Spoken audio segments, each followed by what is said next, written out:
In May 1977, a small independent film called Star Wars was released to American audiences, and by Christmas of that year, Kenner, the toy manufacturer for the film, had no product on the shelves. That's a story for another day.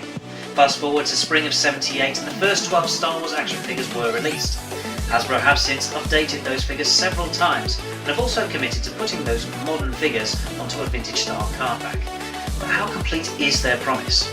Hi, I'm Chris Cook and this is Vintage to Modern, Kenner's Star Wars 12-pack.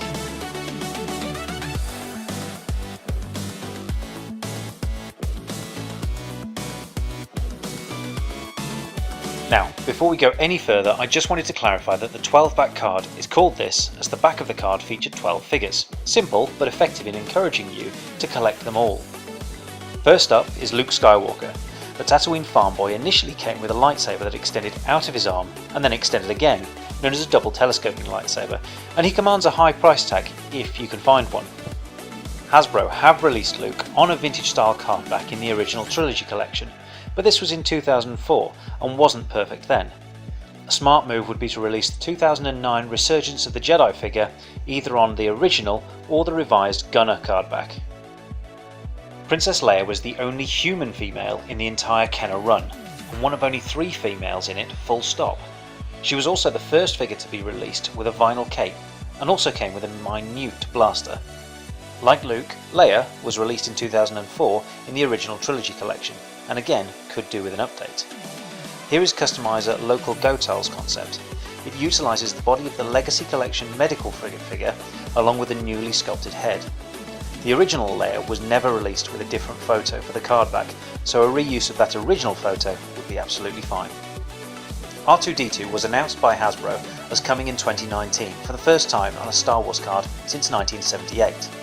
For me, if you're replicating the original version of the plucky little droid, he needs to have a vacuum metallised dome. It sadly doesn't look like Hasbro are going this route though, opting for the Build-A-Droid sculpt instead. If it's not too late, I'd recommend using the Resurgence of the Jedi R2-D2, ideally with a chromed looking dome. Chewbacca was another one recently announced, and we have had him on a vintage cardback before, but only a Return of the Jedi one. This figure is the same body sculpt as that for the most part, and is a complete repack of the Black Series Phase 2 Chewbacca figure. In all fairness, this is a great figure and captures the feel of the Kenner original really well. It's probably the most sensible repack they've announced to date. We just need to see a new picture of the new cardback. C-3PO is an odd one. Like R2, I want him to be vac metallised, but Hasbro have not done vac metallising in a long time. We did receive a 3PO on an Empire cardback in the very first wave of the Vintage Collection back in 2010, and while it's a really fun figure, it's ultimately too short. A new sculpt is needed, and ideally presented with a chrome looking finish. The Dark Lord of the Sith was in the collection of every original generation Star Wars fan, and Hasbro have made many attempts at updating him. With the Vintage Collection's VC93 they nailed it, a beautiful cardback and an excellent figure depicting Vader as he appeared in A New Hope. If Hasbro need to re-release him, alternate card art was available for Vader in the Kenner run, so at least make it interesting for those of us who already have this version. The Soldier of the Empire was released on Star Wars, Empire, Jedi and Power of the Force cardbacks back in the original Kenner run. Hasbro have released him on an Empire, Return and Revenge of the Jedi cardback, but as yet, no Star Wars. A new figure is due in April in Rogue One packaging and using the helmet sculpt from the 5 POA figure. It's a great sculpt, but I can't help feeling that this one should have been released on a Star Wars card.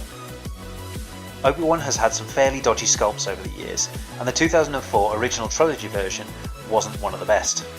The packaging for that figure though was great, and Hasbro have released much better figures since.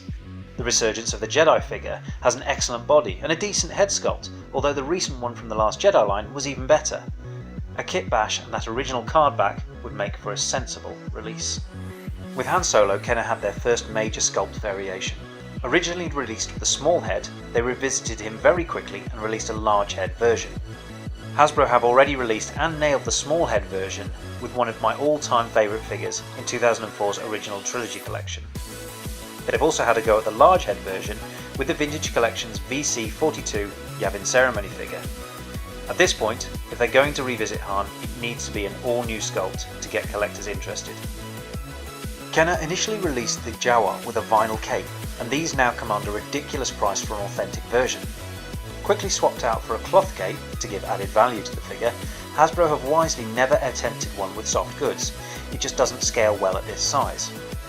They also haven't released the Jawa on a Star Wars card in the modern line, and the Black Series Phase 2 version would be perfect for this. Throw in a droid for the added value and slap him on a Star Wars card. Originally dubbed Sandpeople, Kenner then renamed this one to Sandperson, and then later still, Tusken Raider Sandpeople. Hasbro released a Sandperson in 2006's The Saga Collection. Now this was a decent figure but could have benefited from elbow articulation. I'd be happy with this being added and the nameplate reading Sandpeople if Hasbro want to get him into circulation again. Finally, the Death Squad Commander. I'll say it up front, it is unlikely that we will ever get this exact card back and figure. Hasbro don't like the grey outfit, and even the name was changed by Kenner to Star Destroyer Commander, as somebody didn't like the idea of kids playing with a Death Squad. The closest we are likely to get to this is Vintage Collection's VC-94 Imperial Navy Commander.